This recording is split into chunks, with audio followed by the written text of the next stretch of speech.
Hello, I'm Christine Fisher with the Small Business Development Center. I'm here to talk to you about the Promise Act grant program, the Southwest Initiative Foundation, and the SBDC.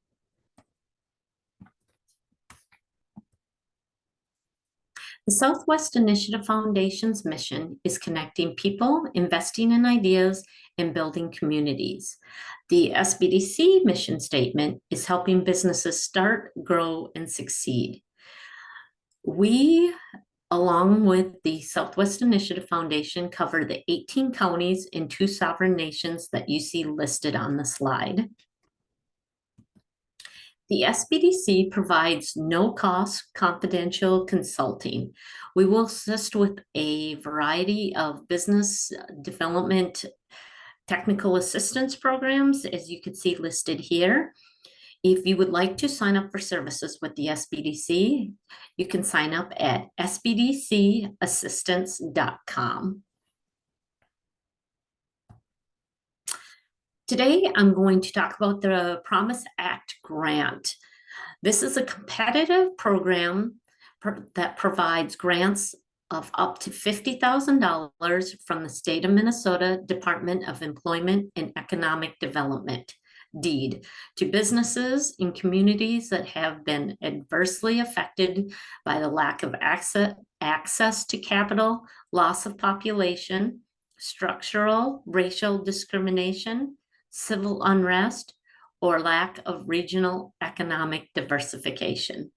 SWIF will be deploying this Minnesota state funding as was established during the 2023 legislative session. So the grant has 2 rounds. The first round will open on May 20th, 2024 and close on June 24th, 2024.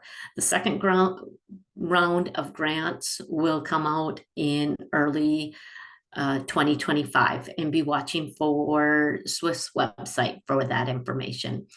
This is a competitive grant, so it is not on a first come, first serve basis. So who can apply for this grant?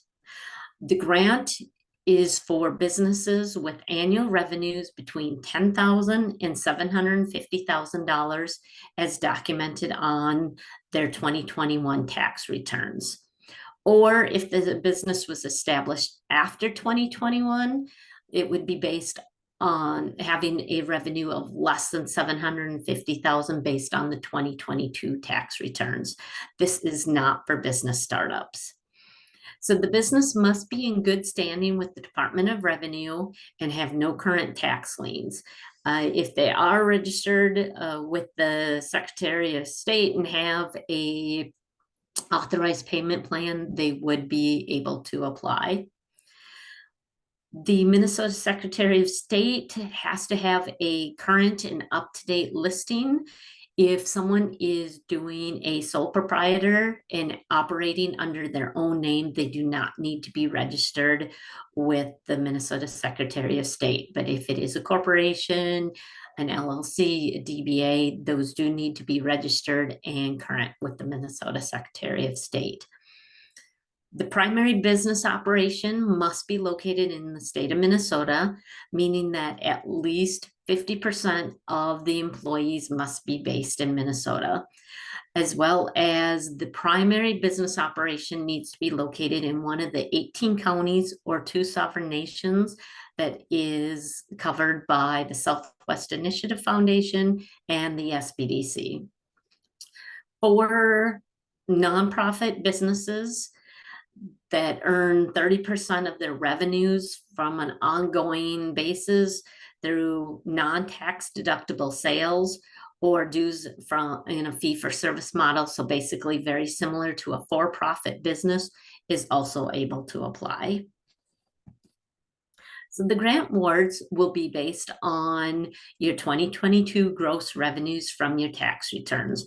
There'll be 3 different levels of awards. The first level is at $10,000. Level 2 is at $25,000. And the third level, as you can see, is for $50,000. The grant award. The grants do not require a cash match.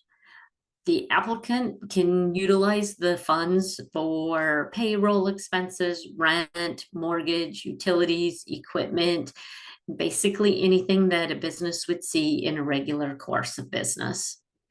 However, successful applicants must sign a sub-grant agreement with SWIF prior to receiving the funds.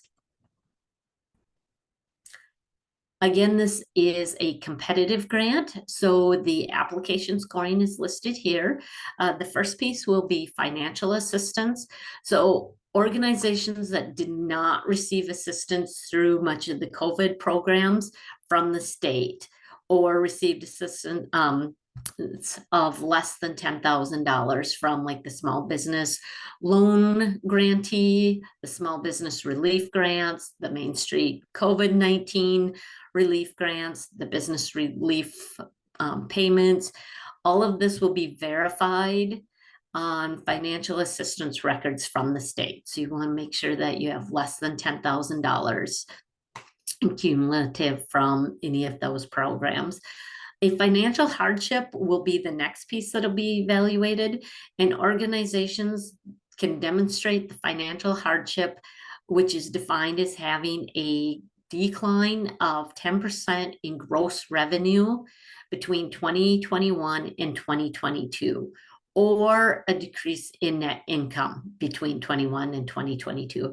And that'll be determined off of your tax statements that will be submitted with the application, and we'll go into that process a little bit more.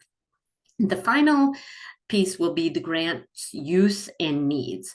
So preference will be given to applicants that have thoughtfully described how the grant funds will be utilized, and we'll go into that a little bit more detail as well. So the application process. The application can be found on the Southwest Initiative Foundation's website. It is best to utilize Google Chrome as the internet to open and apply for this grant. Once you start the grant, you are able to come back and finish it at a later date by checking the Save My Progress and then coming back. To file, you will need an ID, your utility bill, payroll report, invoice, something that has your physical address on, your 2021 tax returns, if applicable, and your 2022 tax returns. And we'll go through the application process. The first piece is to enter your name, your contact information, street address for both your physical address and your mailing billing address. The next piece will be, what year did your business start filing business taxes? So you'll want to put the year in that your business was started. You will want to enter your federal tax ID number or your social security number if that's how you file your taxes, without dashes. So you'll put the 9 digits in there. The next is you will want to select the drop down, and if you have a Minnesota business tax ID or if you file under social security number, you'll want to select that. Next will be the business structure. So if you are a corporation, an LLC, nonprofit, whatever fits for your business, you will pick and choose that in the drop down box. The next piece will be your NAICS code. That is what industry does your business fall in. So you are often able to find that on your tax return, or you're able to Google, what is the NAICS code for this? And they'll tell you that. You can choose the drop down and select the one that fits best for your business. And then the areas that your organization services within the 18 county or 2 sovereign nations that we cover. So you'll select those. Then it'll be some yes, no questions. If your business is a nonprofit, do 30% or more of your sales come from revenues that are similar, for-profit businesses. So you'll want to select yes or no there. Did your business have a minimum of $10,000 in gross sales in the 22 tax year? So you'll want to select yes or no. is your business maintaining ongoing operations as of this date? So are you in business today? Do you plan on continuing to be in business?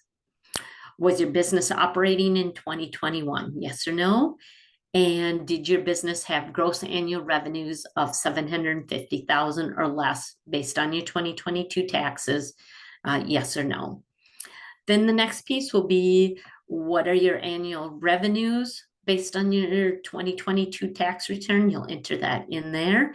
And your net income based off of your 2022 tax return. We'll go into a little bit more detail on where you can find that information. Then it'll calculate off of those numbers what type of grant you would be eligible for. So how to find your gross receipts. So if you file a Form 1120, if you are a corporation, you will find that in box 1A. If you are a nonprofit and file Form 990, you will put in your total revenue. So you will add lines 8 through 11 to get that information. If you are a Schedule C filer, so for a single member LLC or sole proprietor, you will find that Part 1 in your income, box 1. And then if you are a multi-member LLC or partnership and you file Form 1065, you will find that on 1A. For your income, you will find that by subtracting line 27 from line 11 if you are a corporation and file Form 1120. If you are a nonprofit and file a 990 form, it'll be revenue less expenses. So you'll subtract line 18 from line 12. On the Schedule C, the net profit or loss, you will subtract line 30 from line 29. And then for multi-member LLCs and partnerships, filing Form 1065, you will find that by subtracting line 22 from line 8. If you have any questions on those and where to find them or how to find your information, feel free to contact the Southwest Initiative Foundation or the SBDC. So the next piece is the grant use and needs. So where will you utilize the money if you are a recipient of the grant? So you want to break it down, for payroll, rent, utilities, equipment, where do you plan to use it? And you will want to make sure that those total up the expected amount of grant that you would be able to receive. So if you were to receive 10,000, you want to make sure everything adds up to be 10,000. If you have a field that you will not utilize, please put a 0 in. So if you're expecting $5,000 on payroll, 3,000 on rent, 2,000 on utilities, and 0 in equipment, make sure you put a 0 in that field as well as like the other field. You want to make sure that totals up to the amount that you are expecting from the grant. The next piece, since this is a competitive grant, you will want to provide a brief description, a couple sentences or a paragraph about how the funds will be used to support the success of your business. So just a statement in there. The next piece will be, how has your business been adversely affected by the following? So you'll want to pick, if you were affected by civil unrest, lack of capital, you want to check all that apply to your business or nonprofit. And question number 4 is your business, the majority of owners, are you 51% owned by BIPOC individuals, veterans, women, whatever fits your business, you will want to check. If you are a nonprofit, this would be your board of directors. Next piece will be the document upload. So you are required to upload a form of ID, whether it be a driver's license or any other card issued by a federal, state, or local government agency. And this would be for an owner who owns at least 20% of the business, or for a nonprofit, a director with the board on the board of directors.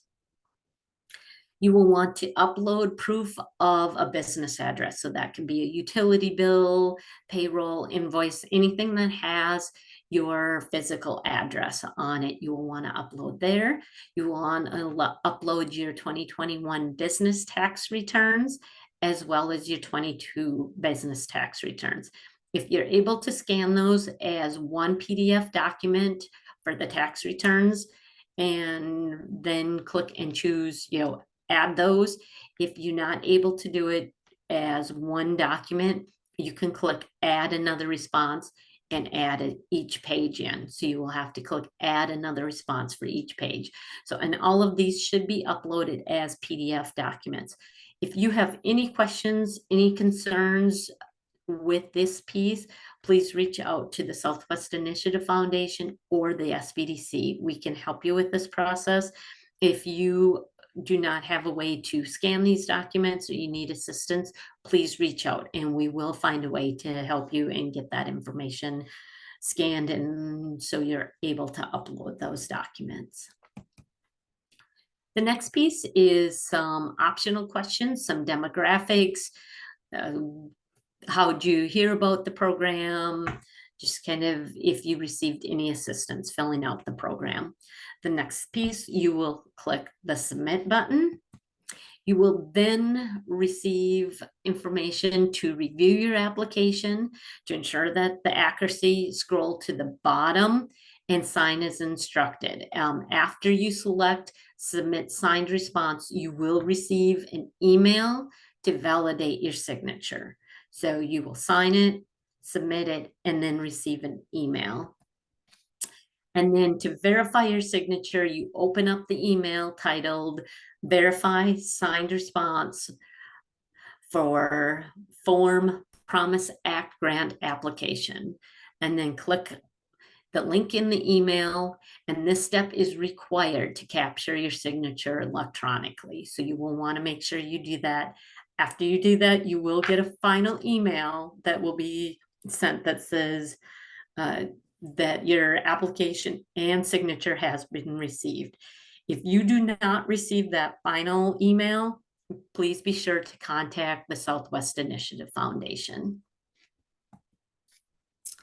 If you have any questions on this process whatsoever, please reach out to me, Christine Fisher at the Southwest SBDC, or Chris Bodingheimer, the Associate Director with the SBDC. Our contact information is there. Or if you are looking for assistance, whether it be regarding the Promise Act grant or something else regarding your business, you can sign up for services at sbdcassistance.com. Brianna Mummy is the contact for the Southwest Initiative Foundation. Her information is there. Again, the grant application can be found on the swiftfoundation.org/grants website, and they'll have the information there for you to be able to click on and sign and complete the grant. As a reminder, the grant is due on June 24th, 2024. This is a competitive grant, so you will want to make sure that you have everything in and submit it on time. If you have any questions, please reach out to the Southwest Initiative Foundation or the Southwest SBDC. Thank you and good luck.